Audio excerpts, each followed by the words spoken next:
Folks, DigiPDX here, hanging out in the basement crawl space, checking up on a little work I've done. And I'm taking a break to make a video. I wanted to address a couple issues that have been going on in recent news. I don't know if we'll put this with prepper news or whatever, but I wanted to go over a couple issues. One is more information is coming out on the situation in Orlando with the supposed queer nightclub that got shot up, or gay nightclub, queer, whatever. You know, it's like somebody wants to be offended that I'm using the wrong language on this, and it's like amazing how what is rightfully offensive or not offensive or descriptive has changed over the last 20 years.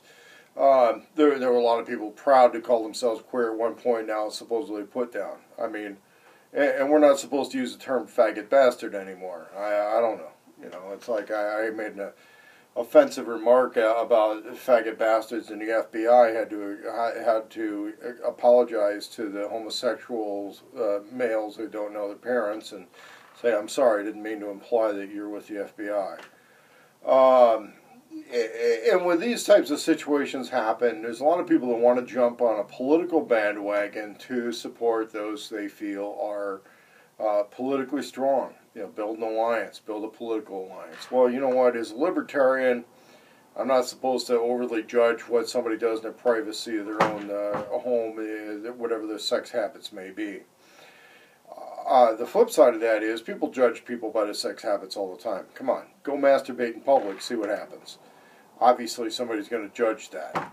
You know, make it open that there's a broad age difference between you and your spouse or partner or desired spouse or something. Somebody's going to judge that. Obviously, there are sexual judgments in our society for a lot of different reasons. And sexual preference judgments are going to be around for a very long time, but one of the differences is that it's shifting. Well, in radical and mainstream Islam, that's not going to change anytime soon. They're going to believe what they believe.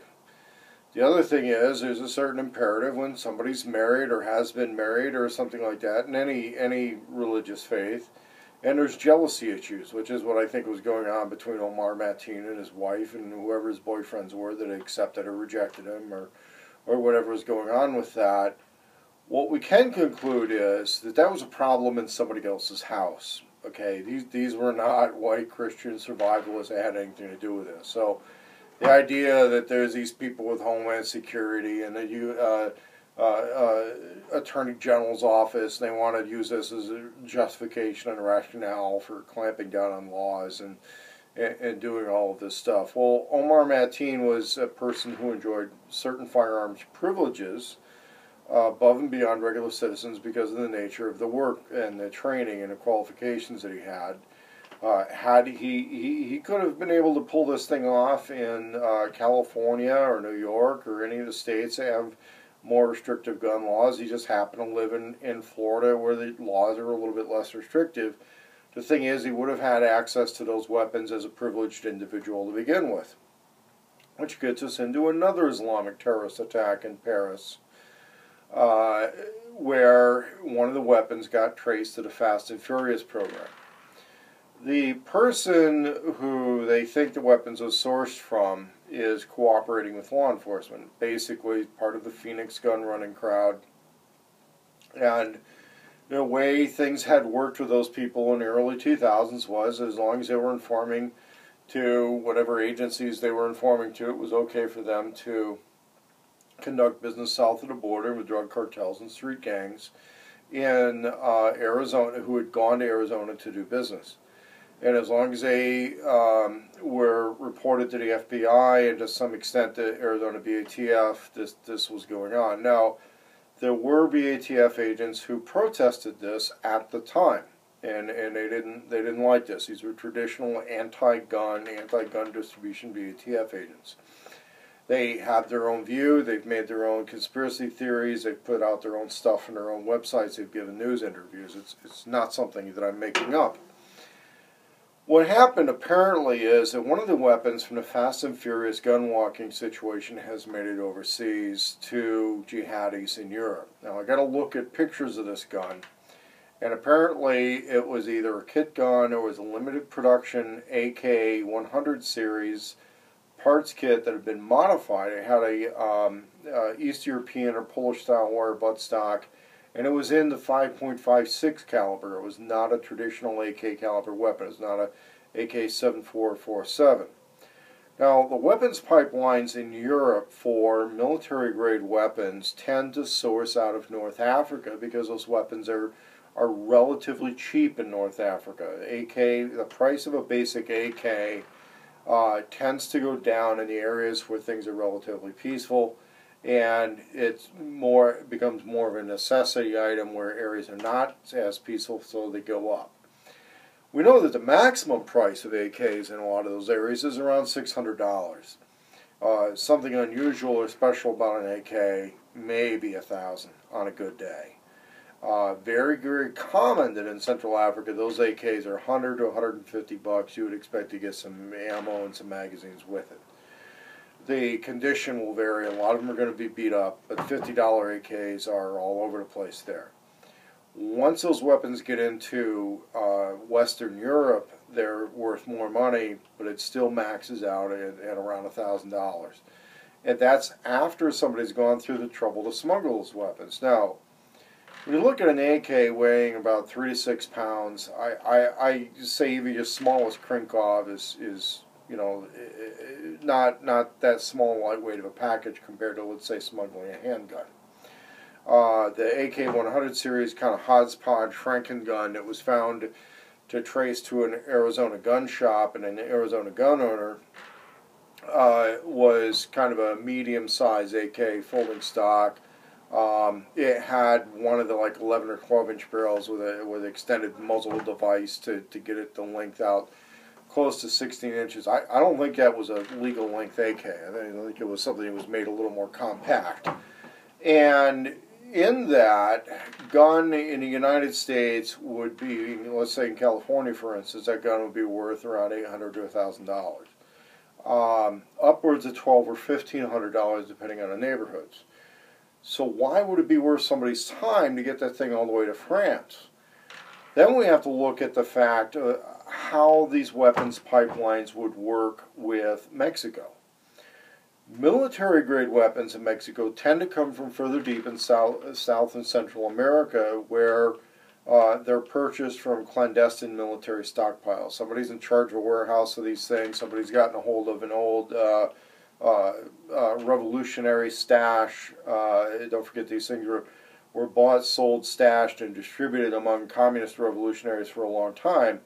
And when the Berlin Wall fell and sponsorship for the communist revolutions started to fade, they're sitting on the supply stashes. They start selling that stuff off, usually to get into the drug trade. And that's where another series of questions come up. And the French thing is, why is somebody going through all the trouble to smuggle this weapon over there when drugs would be far more profitable and lucrative? Why does an American gun need to get there when drugs are more profitable and lucrative? And we can only speculate what that rationale had been. I would say that from an operational standpoint, they may have felt that it was easier to obtain NATO ammunition in Western Europe than, let's say, Warsaw Pact ammunition. But then we have to look at who were these people connected with.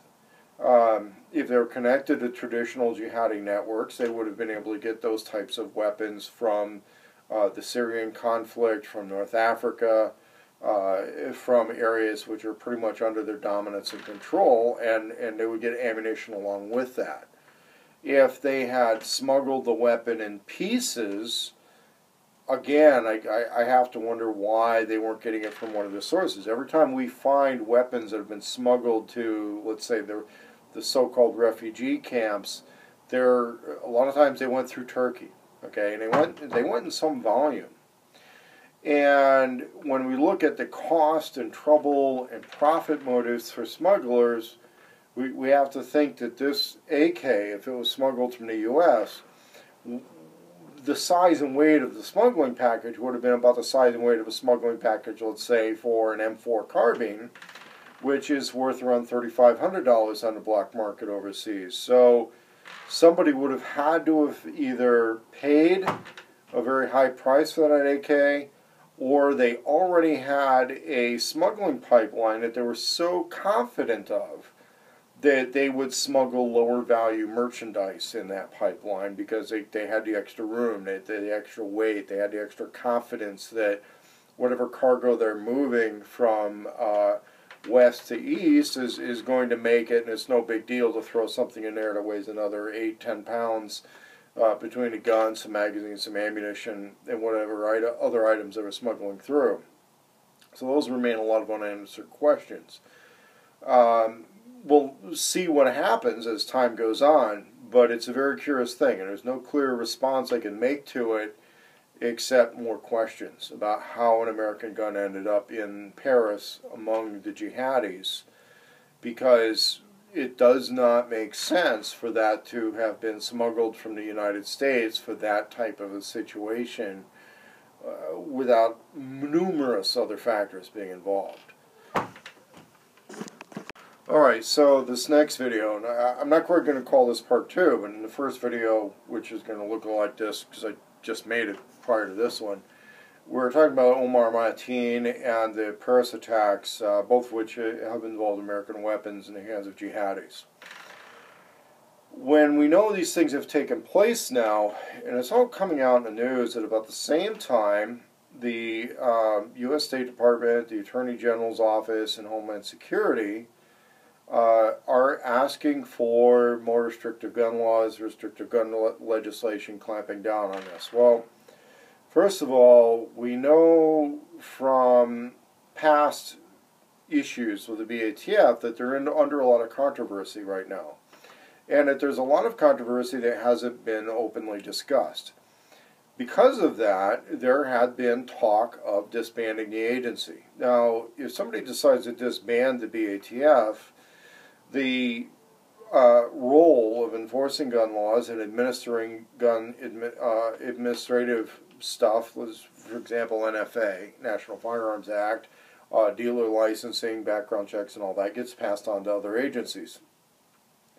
There has been, over the last 20 years, a hodgepodge of laws which apply to this, but they've been coordinated actually through the FBI, which conducts background checks for all of your instant background check type stuff, while the BATF only does the background checks for gun dealer licensing, NFA paperwork, for example, machine guns and silencers, short-barreled rifles, that would involve an interview process at the BATF building. So, for example, if you wanted to buy a licensed and legal collector machine gun and somebody has to go and do your paperwork, that will say BATF right on the top of your form, and you may also be doing an interview with people on contract for the BATF at one of their buildings. And somebody who went through that relatively recently, within the last 2 years, told me that the person giving the interview said that they were a psychologist, and they were there to try and determine whether or not somebody was either anti-government or unstable. But it was basically, he said that it was more of a psychological interview than anything else, because they do the background checks remotely, and that's usually an advisory type thing through the FBI. Now, different agencies can report to the FBI, and what information is retained is a subject of debate and dispute right now. But Homeland Security, DHS, wants to be involved. They want to be a player in this. And the first thing that's being discussed is if somebody's on a no-fly list, they should be on the no-buy list. Well, based on information that's become available to me and verified, the FBI has already had something where somebody is a suspect or subject of an investigation where they feel that there's more than not likelihood of this person coming under indictment, they will not be passing the firearm background checks. They may not be told why, but we do know that they will not be passing those background checks unless there's a whole lot of trouble. They will be discouraged from buying the firearms, and that's pretty much how that's been for at least 10 years. And I know people who had sued the government, they had filed court, they were given a runaround, and the reality is they were under investigation at the time. The government wasn't going to let them pass background checks. We've known people that were approved for carry permits, which are based on different background checks at the state level, yet when they went to purchase a firearm, go through the instant background check, they were failing the background check because that was at the federal level. And under those circumstances, they're like, hey, what the fuck? And it's because the feds were using arbitrary rulemaking and rule interpretation to say, no, no, no, we're turning this person off. So that's already been going on. The difference is now we have the Department of Homeland Security want to say, well, we've developed a different list. We've developed people who are under investigation or under some other criteria. We're not really going to tell the FBI why, but we want these names added to the no gun buy list. And this is where it gets a little dicey, because you're also going to realize these people could be your neighbors, they could be your co-workers, they could be other people around you, and had been determined to be a threat for whatever reason, under investigations, under gun restrictions. You're not even told, nobody knows. There's a reason why if somebody wants to look up arrest record, you could look up my arrest record. You can look up other people's arrest record and say, okay, is this somebody we want living here, working here, or anything like this, and make a determination on that. Now, you could also make determinations which are based entirely on personal prejudice and hatred and bigotry and assumptions that are made, where somebody, would assume anything based on what they're reading. And nobody's really going to have a control over that except the maturity of the person making that decision based on bad, erroneous, or partially correct information.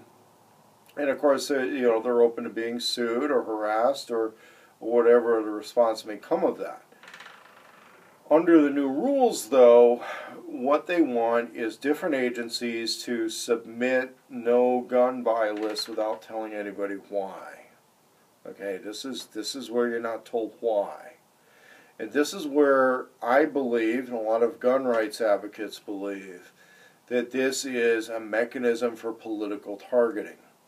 And when it becomes secret lists are a mechanism for political targeting, you are definitely crossing a threshold into tyranny, into a unlawful rule that's based on hostile enemy making, because it's not somebody being a leader of a society. It's not somebody taking any responsibility. Simply they want to make rules and decide who they're going to harm. And they're doing so from a standpoint of sniping at them from secrecy. And so what happens is when they make these enemies lists, it's going to obviously be an erosion of rights. They're already talking about no fly, already talking about saying that these people cannot participate in certain aspects of the economy. And when they're not allowed to participate in certain aspects of the economy related to, let's say, long-distance travel, like flying someplace, then that's used for other things. And, of course, economic limitations, social limitations, things like that. So it is something to be aware of, that there already is an agency that dictates and does rulemaking over gun laws. There are people who are not happy with that. They want them to do more. They want it to be more restrictive. They may or may not want to take responsibility for that. So don't be surprised if you start seeing in the near future that phony gun rights advocates want to call for the disbanding of the BATF and distribution of their powers and responsibilities to other agencies. It's all part of the play. It's all part of the play to have more secretive agencies in charge of gun law enforcement and different types of regulatory use of these laws.